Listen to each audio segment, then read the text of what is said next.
Now, Willy, give me your background first of all. You used to be chairman, I think, of the dairy section of Federated Farmers, weren't you? That's correct. It's a while ago, but that was in the good times in the early days, yes. Now, you've got, it seems to me, a Dutch accent. Why are the Dutch so prominent in the dairy industry? Oh, we always believed that, the Dutch are also come off the land, and there was a lot of pasture in Holland, so they all, when dairy farming, learned pretty quickly that this was a very good food source, and one could be, one of the main ingredients to put the next lot of next generation on a good footing in the world. So, and then we transported that knowledge all over the world. So I guess that would make sense. You do intensive farming in Holland. Yeah, you move to intensive farming in New Zealand. Yep, you've got some sort of almost cultural background to it. I've got you. That's right. Listen, now tell me about Synlait, will you? Because I think I've given enough of a background to it. But now it's in trouble, Synlait. It's and there are questions as to whether or not it'll even survive. What was Synlait a good idea? Why are the Chinese government, or one of their commercial arms at least, involved in the dairy industry in this country? So for the Chinese point of view, I can't talk completely for them, but from what I know, is all about food security. In the world, if you have unrest, a lot of it comes back from scarcity of food. The Arabic Spring, all that sort of stuff. So you want food on the table, and the Chinese have a population of 1.4 billion people, so they don't want any revolts or that sort of stuff. So they want to make sure that they have food on the table. So that's one issue. The other thing is that they only have so much water in China, and dairying uses a lot of water. We got ample water, so I think the Chinese see us as another province where we can do dairy farming. Yes, but from a point of view of New Zealand Inc., Willy, in terms of exporting, I mean, our dairy industry is huge. As I said, it's critical to our economy, and it's almost the only thing apart from tourism that's kept it alive.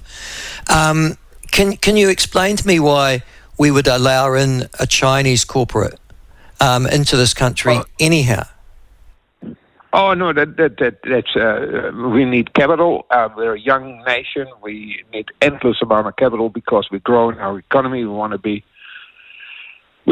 smart. We want to be first world. Like for instance, the countries as Singapore has even a lot more foreign capital than we have, and per capita. So I think in the last wee while we've been starved of this foreign capital. Then so people started to look elsewhere. So they resorted to banks. Now banks are fair weather sailors, so they're nice when everything looks rosy. The moment there's dark clouds on the horizon, then all of a sudden you're like a rugby team on the back line. You get penalised the whole time. Yeah, no, it's a fair point you raise, and I'm afraid the performance of banks in this country over the last 40 years with the rural sector has been, as you say, spotty. But having said that now, Synlait milk is in big trouble, as I understand. And according to news media reports, Willy, more than half of Synlait milk suppliers want to quit. First of all, why? And second, Willy, where would they go? So why is the reason is that over the last year, Fonterra, we have an advanced payment schedule like this. They pay 60, 70% on the first month of the year, and it slowly edges up to 100% in September the following year. And so you have a level cash flow, so you can pay the bills every month. Now, at a certain point, Synlait was $1 behind Fonterra, and even Fonterra shareholders were screaming that they couldn't pay the bills because the cost of fertilizer, staff, and all that has increased astronomical. And so like a dairy farm worker gets paid equivalent to a well-paid accountant in town. So it is. We have a lot of bills, and we couldn't pay the bills anymore. And on top of that, the banks have tightened up on the amount of capital they can lend to the dairy industry. Unless you pay more interest, they have to hold, the Reserve Bank demands that they hold more capital for the loans they supply to the agriculture industry. So all those costs have skyrocketed, and so the farmers are upset. Now, if you then pay $1 less, which it doesn't sound a lot, but if you do that times 200,000 or 300,000 solids, that's a lot of money. So that's where the people got really upset. Is there a reason why Synlait pays its producers less than Fonterra farmers? They don't pay them less. They pay them less at that point. Oh, okay. So it's a timing issue. It's a timing issue, but yeah, who can fund it in the meantime if the bank doesn't want to borrow you any more money and the staff want to be paid? So I think those cash flow woes are from issues that the management and the shareholders probably were not on the same wavelength. I only can assume because I'm not in the boardroom, and I think it didn't help that A2 took out a legal action against Synlait about it's in the arbitration, and there's a counter argument from Synlait to A2.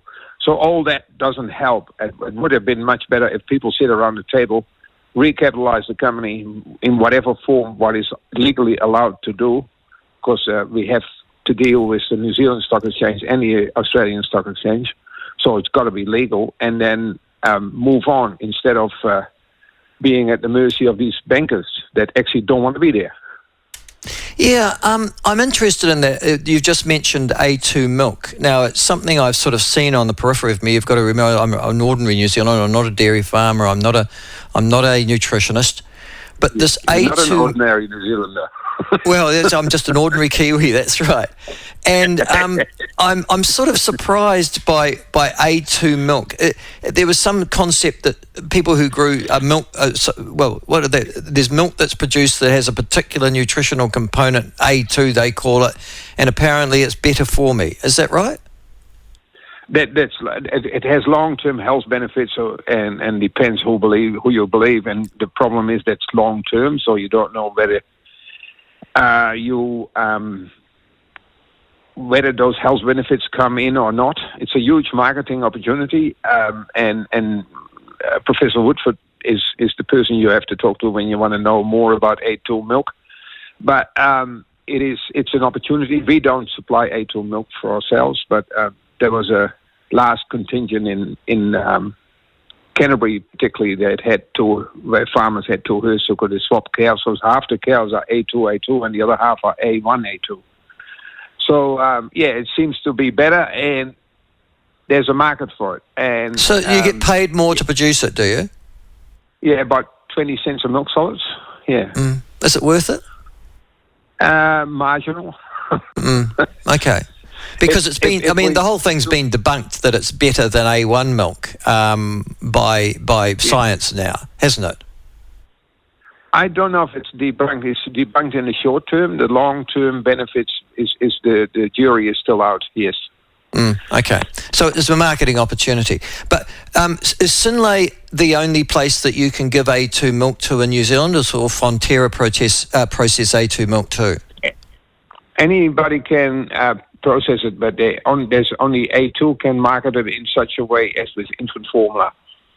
And I know all the details of it, but it's quite a minefield around what you can and cannot do around A2 milk. It's a brand, and it's protected as such.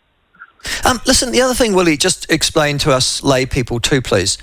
So most of the milk that we see being picked up, we see the milk tankers wandering around rural and provincial New Zealand all the time. And they're taking their milk to the milk factories. We've got that. New ones are popping up around New Zealand. They seem very large. People work there. Is most of that milk turned into milk powder? Yeah, the bulk of it. And cheese. And cheese. Okay. Vast amounts of cheese as well. Yeah. and then we sell that milk powder overseas, and obviously we have quite a good reputation for doing so. How does that? How are things on the farm at the moment? Are dairy farmers making money, or are they like sheep and beef farmers at the moment under the pump? We are starting to make money again. It's we just been through a bit of a period where the fertilizer prices and other prices were horrendous, and they're coming right. So now we wait for the Reserve Bank to allow banks